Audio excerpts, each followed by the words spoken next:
मुर्तज़ा आपसे अभी इसके ऊपर राय चाहूँगा। ये बड़ा इशू है और ख़ास तौर पर कराची हमने बैडली हिट होते देखा था जून के अंदर। लाहौर को, पिंडी, इस्लामाबाद को 11.7% पॉजिटिविटी रेट है इस्लामाबाद का यस्टरडे। कैपिटल का हाल है।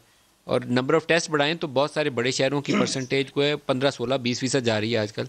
तो हमें मुर्तज़ा बड़ा सेंसिबली आगे बढ़ना है। इससे पहले कि हमारे हॉस्पिटल भर जाएँ और फिर हम जगह ढूंढ रहे हों, उससे पहले कुछ करना चाहिए। बिस्मिल्लाहिर्रहमानिर्रहीम। नदीम साहब, आपने बिल्कुल सही फरमाया कि इस वक्त बड़ा सेंसिबली एक्ट करने की ज़रूरत है।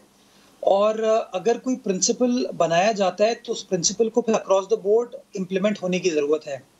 डॉक्टर साहब बात कर रहे थे अभी और वो माजी पर रोशनी डाल रहे थे। आपको याद होगा इसी तरह की खतरनाक सूरत हाल मई जून के महीने में थी, जब सिंध गवर्नमेंट बार बार ये कहती थी कि हमें सख्ती करने की ज़रूरत है, हमें लॉकडाउन करने की ज़रूरत है।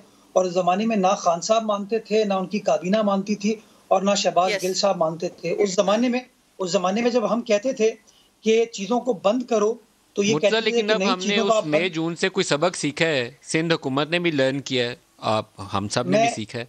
तो उस जो सबक हमने सीखा है उसको अब इम्प्लीमेंट करने का वक्त है कि दूसरी वे में अपने लोगों को बचाने मैं बजाय इसके कि रोज़ाना हम फिर गिनना शुरू हो कि कितनी लाशें गिरी हैं, कितने और केसेस आए हैं। मैं नदीम खौफ खाता हूँ इस मामले में, नदीम साहब क्योंकि मैंने इर्द गिर्द जितने लोगों नदीम को बीमार साहब पड़ते आपकी देखा था उन दिनों में। क्या मुझे मुझे लगता है कि मुझे आप लोगों को थोड़ा सा इस पे एम्फसाइज करना चाहिए कि एक्ट ना हो इससे पहले कि और हालात बिगड़े। मैं नदीम साहब आपकी बात में कोई दूसरी राय नहीं है। कह रहा हूँ कि हम तो कब से कह रहे हैं कि एक्ट ना हो। बट मसला ये है, जब आप फैसलों को बदनीयती की मबनी की बिना पर करेंगे तो फिर तनकीद होती है।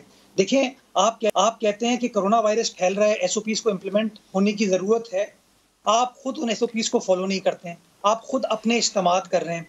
आप देख रहे हैं कोरोना वायरस फैल रहा है, आप कह रहे हैं कि पीडीएम के जलसे को भी रोकना है, तो आपने कहा ठीक है जी, 300 लोगों की रिस्ट्रिक्शन करते हैं। आप मुझे बताइए, क्या अगर 300 लोग होंगे तो कोरोना वायरस नहीं फैलेगा?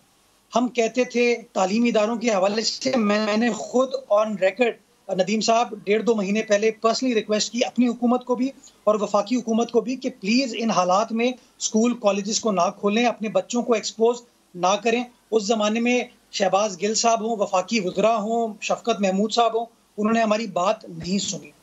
बुनियादी इशू ये है कि मुझे ऐसा लग रहा है कि अभी कोरोना वायरस की आड़ में इनके जो सियासी मकासद हैं, ये उनको रिजॉल्व करने की कोशिश कर रहे हैं। इनको अंदाजा हो गया है कि जो पीडीएम का मोमेंटम है उसको रोकना है इनको, और उसको रोकने के लिए रिस्ट्रिक्शंस नाफिज कर रहे हैं। मैं समझता हूँ अगर वजीर आजम इतनी नेक नियति से फैसले कर रहे होते तो ज्यादा बेहतर यही होता कि हम्म। तमाम बड़े सियासी लीडरान को बुला के बात कर लेते। बात करने में तो कोई हर्ज नहीं है, बात कर नहीं, लेते, इसमें ये बता करना देते कि जी चाहिए, बड़े सियासी। सियासी लीडर्स को बात करनी चाहिए। अगर लीडर हैं तो और लीडर का काम नदीम रहनुमाई साहब होता है मेरी कौम की, तो गुजारिश, उन नदीम लीडर्स को साहब आपस में बात करें और एक रोड मैप बनाएं। मेरे अपने बच्चे नदीम साहब 3 इशू। मुख्तलिफ एजुकेशनल इंस्टीट्यूशंस में जाते हैं। एक जगह के ऊपर लॉकडाउन की वजह से स्कूल बंद है, बाकी 2 जगहों पे एक डिपार्टमेंट के अंदर केस है, उस वजह से यूनिवर्सिटी का वो डिपार्टमेंट बंद हो गया, दूसरा स्कूल बंद हो गया क्योंकि वहाँ पॉजिटिव केसेस आने की शरह ज़्यादा थी। ये सूरत हाल पूरे इस्लामाबाद मैं में आज भी 5 स्कूल बंद हुए हैं। तो we need to have a national level approach for next 3 months. Nadeem हम साहब बातें करके अपनी कौम का नुकसान कर देंगे। आपकी बात दुरुस्त है और मैं समझता हूँ सबसे बड़ा स्टेक तो इस वक्त इमरान खान साहब का है ना। इमरान खान साहब को पहल करनी चाहिए ना, उनको ग्रेस दिखाना चाहिए कि हाँ मैं बात करने को तैयार हूँ। ये हर चीज को अपनी अना पर क्यों ले लेते हैं? नंबर 1।